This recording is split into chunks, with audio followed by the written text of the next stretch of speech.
Good morning, good afternoon, good evening, good night. Whatever the day is where you guys are. Hey, how are y'all doing? My name is Yolanda. I am Yolandas Books, and I am so happy that you guys clicked on my channel because over here we do everything bookish, from clothes to reading books to going book shopping to talking about books, everything bookish, book club meetings, just all the things, guys. And I am so glad that you decided to click on my channel. If you are just randomly passing by my channel, check me out. See if you like what I have. If you do, you can always subscribe to my channel by clicking that little icon on the bottom that says Yolandas Books and become a part of this beautiful 850 subscriber family. I am appreciating and I am welcoming you in already. So welcome to the family. So y'all already know today is December the 6th and you know what time it is. It is time for our wrap up for the month of November. Yes, it is that time, guys. November is over and December is in. So it's time for our November wrap up. And I'm sorry, guys, my lips are just so dry. I always try to keep some chapstick around so that I can just pick it up and like use it, especially when my lips feel dry. And this one is just nothing simple. It's just something that I put up here that I had got from the company that I actually have my insurance with. And guys, if this back desk is messy, y'all don't pay it any attention. So again, it is time for our November wrap up. And did I follow everything on my November TBR? No, I did not.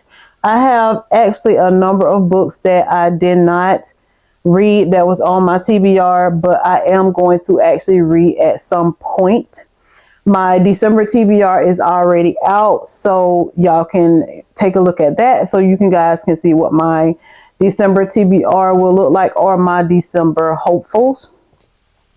So let's just get straight into this video, guys. This is my November wrap up. So in November, I read a lot of diverse books, from fantasy to romance to thrillers, fantasy, romance, thrillers. And I think that's pretty much kind of it that I read in the month of November. Okay, so we're going to start with a number of series books that I read in this month, and it is the Shatter Me series. I read book 3, 2, 3, and 4 in the month of November. And guys, I must say now, like, I really did like this series. I see that it is a whole bunch of other books to this series, and like, me and a girl was talking on Instagram. It's like, I get the point now of what Juliet, Warner, and Adam got going on, and like where they are and what they have to do. So like, how many more books is it to basically like talk about the same thing?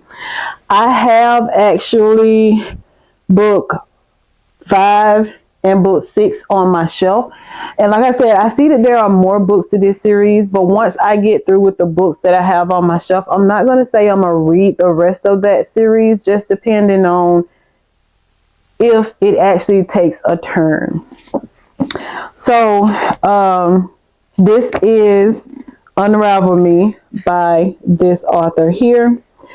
And I actually rated this book a 3.5 star. And guys, what I have actually been doing is I have been using a little notepad, and I have been writing down what my thoughts is about that book once I actually finish that book. That way, like, I can honestly give you guys my honest opinion of that book, because I have wrote it down actually after I read that book versus waiting a whole month and not remembering what I thought about that book or not remembering what that book is about at all. So I did rate this one a 3.5 star out of 5, and it says, okay, so the books get better and better, I see. Unravel Me was even better than Shatter Me. Juliet gets to use her powers in certain ways for her good and bad. So in here, she is torn between two guys and did not at that time know the connection. Adam Warner were great in this book. So book 2 was just basically about when Juliet escaped the reestablishment, and she actually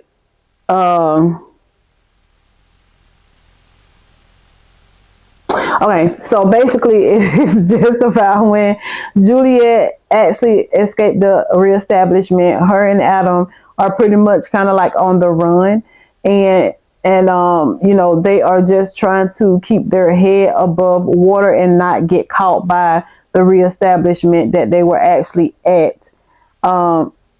So and basically that was kind of, to me, it for that series. Other little things happen in that series, but once those things actually started happening, it was time for us to reignite me. And this is book 3 in this series. And I gave this one a 3.5 out of 5 star as well. It says, okay, 3 of the Shatter Me book series, book 3 of the Shatter Me book series, the fantasy book series. Book has really been so good, y'all. It has been giving me Fourth Wing vibes, and I love it. Juliet, Adam, and Warner and Kenji. Like, I love the vibes they are giving off in this book. I feel so connected to these people, and I love it. And what I mean by that is, like, in Ignite Me is when Juliet actually comes out of her shell and actually like use her powers for the good and for the bad. And it is, you know, her and Kenji actually become really good friends. And remember, Kenji was the one in book 2 that came back into their life after they left the establishment, and you know, they thought that they kind of like got set up by him or whatever, but he was actually in a whole different army than what they thought he was in. But in this one, Juliet actually starts to care about herself, starts to see her worth, starts to actually get into being having feelings for Adam and all the things. This is where she gets her uniform that, you know, kind of separates her from what everybody else's powers is. She actually meet the guy that is ahead of the place that she is actually have been captured and is actually at now. And she actually just starts to realize that she can be touched, you know, just like all the things. I mean, it's a fantasy book, so just very, very interesting. Like, book 1 actually leads you into book 2. Book 2 leads you into book 3, and that is what actually makes it all worth reading in my perspective. And so the last one that I read in November was the 4th book in this series, and it is Restore Me. And I actually gave this one a 4 out of 5 star because I felt like this book was the best out of all the series. I wrote, this book was more of a connection between Warner and Juliet. I felt very connected to those two people more than in the other books. Juliet seemed to be still a timid little girl at times in here, but what happens in this book toward the end really makes my heart bleed for Juliet. Can't wait to read Defy Me.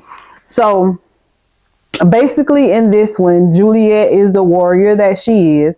She actually becomes like the head person in the, what are they calling this section that she, because it was the reestablishment and then it was something else. And I think this one is, you know, because they got like Devour, and this one that she is actually the head of is called like section 45. And in the book 3, toward the middle to the end, like I really wanted her. I didn't know what way the relationship was gonna go with her, Warner, and Adam. I'm me, just by, reading about Adam in the beginning of the books that I have read in this series, and kind of like seeing the person that Adam is. I'm leaning toward Adam. Like, I'm team Adam. And book 4 is more of Warner and Juliet than Adam and Juliet. It was kind of like Adam kind of like just dropped out of the picture. So she is now the head of section 45, and Warner is right there by her side. So she has to be careful. She has to watch her every move, being the kind of leader that she has become of this section. And then it says Juliet and Warner have risked everything, but will they be able to control the power Juliet wills, or will it control them? And it's just toward the end of this book. And I see why they said that, because toward the end of this book, the things that Juliet actually finds out is going to like make her break her, is going to like show how she will actually use her powers, with knowing the things that she has actually began to know at the end of this book. So I'm very excited to be able to read the next book, because I want to see what comes next. The next one that we read was One by One by Frida McFadden. The very first Frida McFadden book, y'all, that I gave a 3.5 star out of 5-star read. One by One to me was just very slow. It was very dainty and slow. It did, but it did not capture my attention in the very beginning of the book, because to me it just started out very, very slow. I put in here, I love Up and Down, a Frida McFadden book, but this one was just okay. I did not suspect any of them in the story, especially not what happened at the end.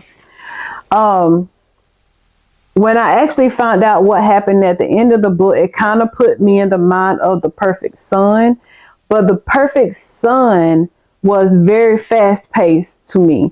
This One by One, it was very predictable. Like, by reading one chapter, I can kind of figure out what happened in the next chapter. And it was just very slow to me. I really did not enjoy this book as much as I enjoyed most of all of her books. It just wasn't the hit for me, and I was very disappointed in that. My first Sally Hempworth book I read was The Soulmate. I gave it a 2 out of 5 star. This book was just too much of a slow burn to me. It was like they never was getting to the point, and for it to be a mystery thriller, nothing seemed exciting, or no point in the book. So like, the point of the book is that they're like, what is her name? Pippa, Gabe and Pippa, like they moved to a place that has a cliff. And the place that they moved to that has this cliff is just like a place where everybody come to like off their lives. And this one particular day, this person came to this cliff to do what they were supposed to do. And like now they can't decide who did it. And it was just, I don't know, guys. It was just so many secrets that was being held. The secrets just did not come out right. The connection to the people in the book, it just did not come out right to me to make the book interesting. I just did not like this book. I just didn't. It just did not hit for me. The next one that we read is I don't even know what book this is in that series, book 3 in the 50 Shades of Grey series. This one is 50 Shades Freed. I gave this one a 3.5 star. Okay, 50 Shades Free to me was the best of the three books. I felt very connected to Christian and Anna in this book. Like the compassion, the love for each other. This book made me feel love, compassion, and intimacy. This one to me was more of the feelings that Christian had, and like Anna was kind of like being able to connect with him according to the feelings that he had going on. And it was like Christian opened up more to her in this book than he did in all of the other books. Um,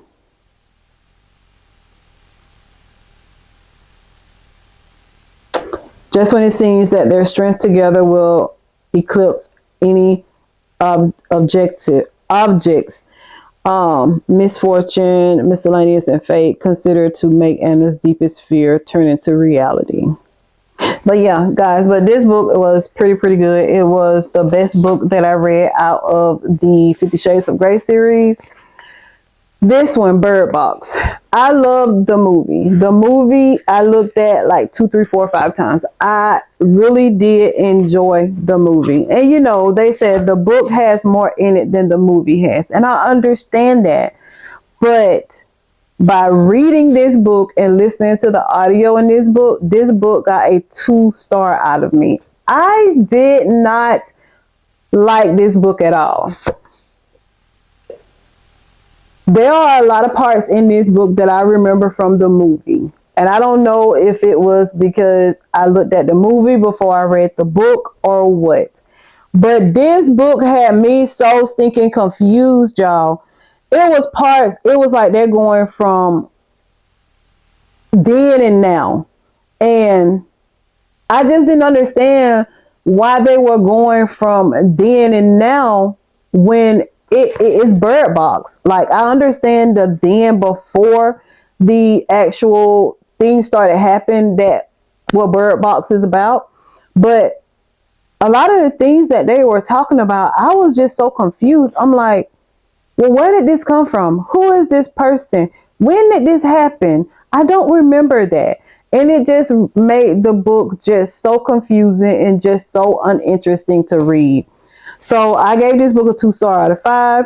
The movie was awesome. This book does not compare to the movie at all. I remember some parts by reading, but a lot I was totally lost. Like when the wolf cut her shoulder on the river. Like what? I just did not like this book at all. And guys, that is not a spoiler for the book. It is just something that actually happened in the book in one particular chapter of the book. But I did not like this book. I will recommend people to look at the movie, but as far as recommending somebody to pick up that book and read that book, oh, you will enjoy that book. That is something that I would not do for that book. Another book that we read was Mitch Albom, however you say that name, The Magic Strings of Frankie Presto. I did not enjoy this book that much. I gave it a 2.5 star. You know, like if you are a fan of like Elvis Presley type history, I think you would really like this book. I did not know and still don't know Frankie Presto, but the things that happen in this book are like reality things that I know that happened with a lot of writers, movie stars as they were growing up. And it kind of like reminded me of like a memoir type book. Because like I said, a lot of the things that Frankie went through, a lot of the things that Frankie had to do, his childhood, all the things, it just kind of reminded me of a memoir. And I said, if you are a fan of music and Elvis, you will love this book. It has some sad and exciting points in here, and very interesting to know about Frankie. Reminds me of a memoir. So I did and I did not like this book. I can't tell you anything specific about what happened in that book, and I cannot tell you specifically how that book actually made me feel. Finally got to another Emily Henry book. This one is called People We Meet on Vacation by Emily Henry. This one is about Poppy and Alex. It's just pretty much, to me, like it was like a second chance at romance, like rekindling what should have been, things of that nature. I gave it a 3-star. Cute second chance at romance book by Emily Henry. Poppy and Alex were so cute to me, being that each one of them, in a sense, playing hard to get, but just about two people who knew each other from childhood and went on a vacation together to fix everything. The vacation was Poppy's idea. So, two best friends, one last chance to fall in love, pretty much is what this one was about. People we meet on vacation.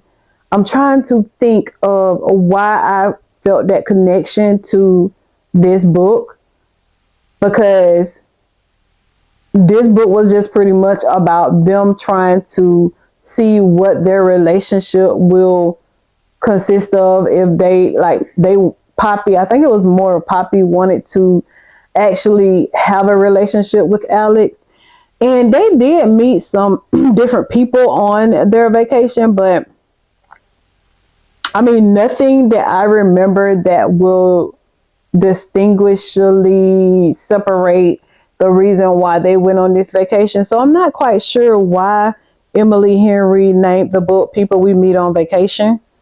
But I thought it was really nice too, because like Alex, he was like more of a his self person, if that makes sense. Like he would rather be like sitting somewhere and actually like reading a book versus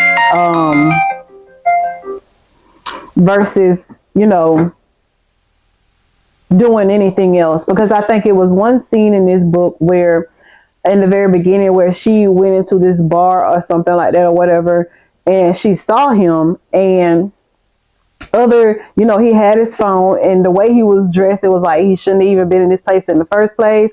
And then when she actually went up to him, all the things, she looked at his phone some kind of way or whatever, and he was actually reading a book. So I was like, yes, Alex, me and you connect very, very well. So very cutesy book. Like I said, I did give this book a 3-star. I thought it was really, really cute. But as I'm talking to you guys, I'm kind of like thinking like, where did the name come from?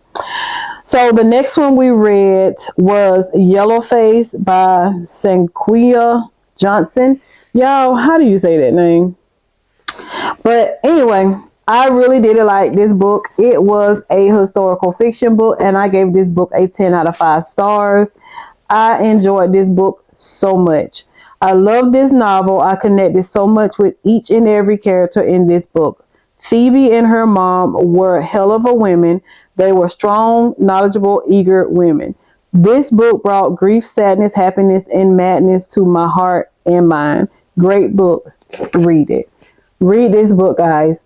It is such a huge, emotional, knowledgeable historical fiction for people of any culture. But of course, this book will really connect with people of Black culture because of the things that happen in this book.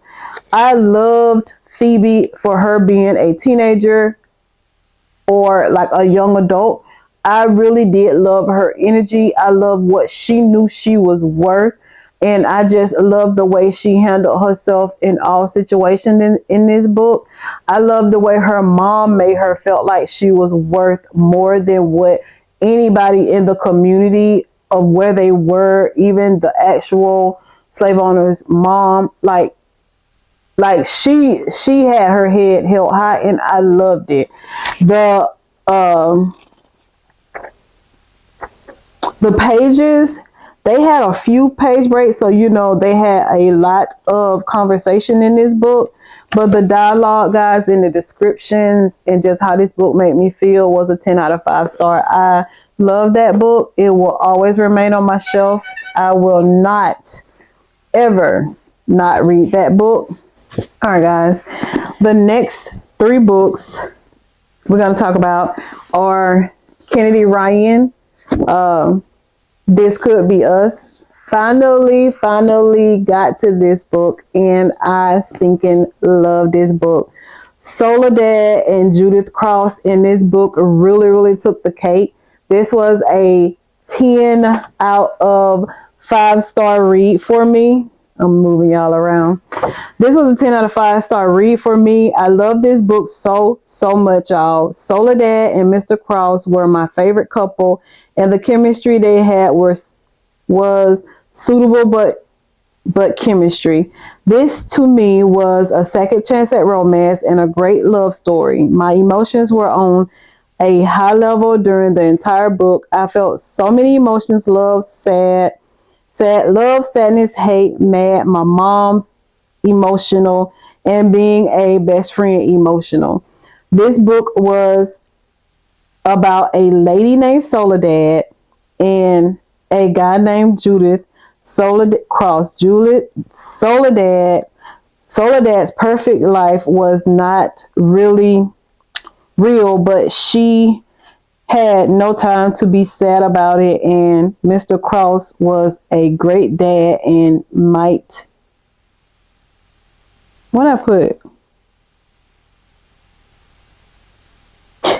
catch her eye. Y'all, I wanted to write so much. I wanted to write so much about how this book made me feel. But this book right here is a 10 out of 5-star for me. I love the way Soledad carried herself in this book. I love the way Judith Cross carried himself in this book, especially with his kids that has disabilities. And I just love the way Soledad's friends, they were like really there for her. And I just love the ending of this book, y'all. I think there is another book, if I'm not mistaken, to this series. And I am so excited to be able to get it. But guys, if you have not read This Could Be Us, you need to get that book. I read another historical fiction book. It is called Salt to the Sea by Ruta, that author. I did not even put a star rating on this book. I don't even think I put a star rating on this book on Goodreads. If I did, I probably should have took it down because I am just so undecided on the rating that I want to give this book. I enjoyed this book to a certain point. I learned about the horrible event, about the Wilhelm Gustloff and the 10,000 lives lost, but I just did not feel connected to the characters the way I wanted to. The story was told in like 4 different people's point of view, and they never connected and supported each other that much at all. I read the book and listened to the audio, so I had to do both at once to not lose my place because there was no real chapters in this book. Toward the end is when I first heard about the ship, and it was something I put. It's bad when you can't read your own writing, ain't it? But anyway, guys, this book, I can't even explain how I felt about this book. It was just that, like, I felt no connection to any of the characters in this book.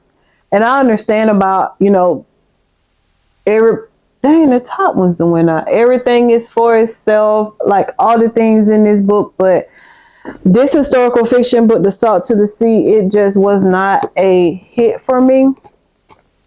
I read a memoir, Kamala Harris, The Truth We Hold. I gave it a 3.5 star. I will always give a memoir either a 5-star or a 3-star, no less than that, because I feel like how could you rate a memoir less than a 5-star? Like, it is about their life. It is about their life story. I love reading memoirs. Hearing about the life of these people from childhood to now is interesting. Everyone has a story that makes you view that person so much better when you see these people. And like I said, this is a memoir. It is basically just about Kamala Harris, during her time of living, growing up as a kid. She was a daughter of an immigrant and a civil rights activist. She became the vice president of the United States, of course. She was raised in Oklahoma, California. And she just went through like a lot of different things as a child with her family and her family heritages, family cultures, and just all the things, guys. If you have not read this book, even though she did not become the president of the United States, I would suggest that you guys get this book just so that you can know a little bit more about Kamala Harris and what she had to endure to get where she is. And remember, guys, like I said, everybody has a story. The next one is The Woman in Cabin 10 by Ruth War. I don't know. Let me see what I wrote. I gave it a 3-star. The Woman in Cabin 10 by Ruth War, first book by this author, and it was pretty good. At first, I thought the plot was going to be bad, but it was easy to follow. And Lowe's and that lady that thought she was loved was crazy, and the man that was to love her was crazy. LOL. Okay, so what do I remember about this book? Not quite much of anything, y'all. I do remember the lady at the end that was in cabin B10. She was a girlfriend or something to a guy that his wife dumped him or something like that. So he only like wanted to be with her because she looked like this person and things of that nature. And I don't know if I remember right. I don't think he like kind of like treated her the best.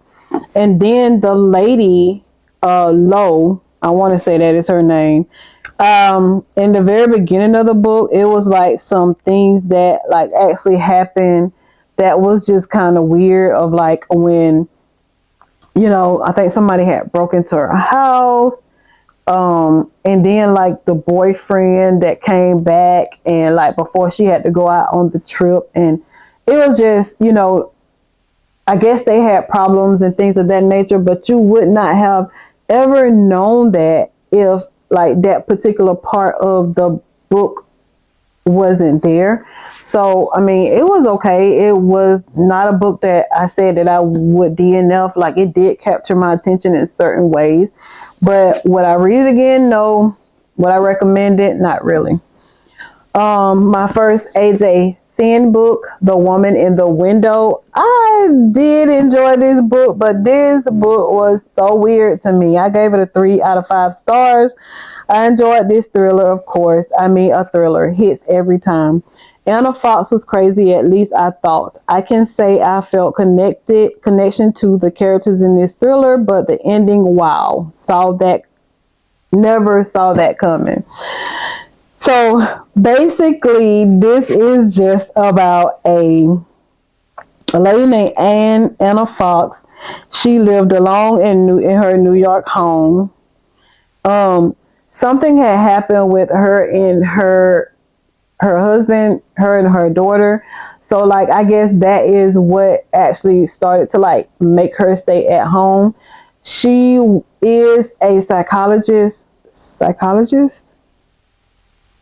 Am I saying that right? Anyway, her profession is like people, they come and they talk to her about their problems, things like that. I don't know why I want to say psychologist. Y'all correct me if I'm wrong. It's just been a long day already. So she is like online talking to different people, this, that, and the other. She has a connection with like her neighbor or something like that. And then like she just likes to spy out her window at the different people that moves into the neighborhood. At first, I thought she was cuckoo for Cuckoo Puffs until I actually got down into the book and noticed, like, okay, she went through some trauma, and then, like, you really can't trust everybody you think you can trust. So, I really did enjoy this book, The Woman in the Window. The last book, which was a reread for me, is Redwood Court by this author here. I just really wanted to reread this book. I did not write down anything here that I rated this book on. I don't know if I rated it on Goodreads or not. But I said this book here was book a book wrote through the eyes of a young girl who was raised by a close knit family in Southern Carolina, who always made the best of what they had and lived. They lived in like a cul-de-sac. Mika learned and seen a lot in the world and era of people wanting to see black people stumble and fall. I love this book. I felt so loved as being a black woman, graceful, knowledgeable as people overcome so much and still had and was successful and happy. So that's pretty much a nutshell of what this book made me feel and what this book was about. It wasn't quite exactly into the slavery era. I want to say probably segregation hadn't happened by then, but it's a breathtaking debate about one unforgettable family seen through the eyes of this youngest daughter in the age of the 1990s. So Mika spent much of her time in the care of loved ones, listening to their stories and witnessing their struggles on Redwood Court, a cul-de-sac in an all-black working class suburb in Columbia, South Carolina. She learns important lessons from those who raised her exhausted parents who work long hours and multiple jobs and still make sure their kids experience the adventures of family vacations. Her older sister, who in a house filled with Motown, would rather listen to Mozart. Her retired grandparents, children of Jim Crow, whose dreams were realized when they bought a house in the court in the 1960s, imagining it filled with future generations, and the many neighbors who held tight to the community they built, committed to fostering joy and love in an American insist on seeing black people stumble and fall. So yeah, that was just pretty much what I wrote also about this book, because there was just no other way around it. That is just what this book was really about. Very nice book. I'm glad I actually ended up rereading that book because I actually got a better understanding of what that book was about, and it really, did something to the continued knowledge of my culture.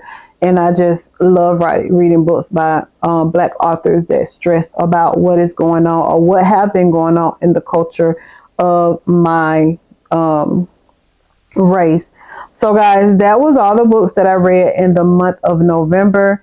Some of them, but not many of them, was actually on my November TBR, but I still enjoyed reading those books. Like you guys know, I am a diverse reader. I am a huge mood reader, so it just comes with the nature of being the type of book reader that I actually am. But guys, thank you for joining me. If you like the content, don't forget to subscribe to my channel. Click that notification bell. It will let you know when Yolanda's journaling, Yolanda's books. I went way back. Yolanda's books is actually on air and what I actually post. And any recommendations, guys, any comments, leave them down below. And I will see you guys in my next video. Bye, guys.